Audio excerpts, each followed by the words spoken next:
Red priče, red pesme i vreme je za današnje mesto broj 1. Pobednika u pravom smislu te reči. Poznata po svom glasu na Balkanu, a i šire, a u svetu još poznatija po mnogo čemu i po odevnim kombinacijama koje možemo vidjeti na njenom Instagram profilu. Ona je naša, najbolja, najveća i najznačajnija ličnost pop kulture i muzička pop diva u zemlji. I ne samo to, već je i ikona stila.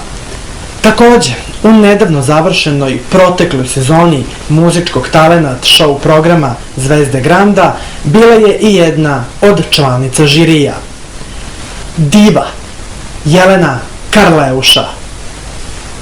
Fantazija cijelog kraja bila je mala, talent jednu noć na pogrešnog je ona naletela. Od tad je puna fobija i ide kod psihologa, al uzalud nije se izlečila. Samo napred bit ću tvoja kazna, da uništim ti život, više volim od orgazma. Otrovne su reči moje, olovne su misli moje, u očima ti vidim da počinješ da mrziš me. Bolje ti je ratlje nego sa mnom pati za to. I bolje ti je grobne nego da si meni robi za to. Hajmo žmurke, hajmo ratatatata, hajmo ruski rulet, ne, boži se šta ti je.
Kriva što ti nanosim zlo.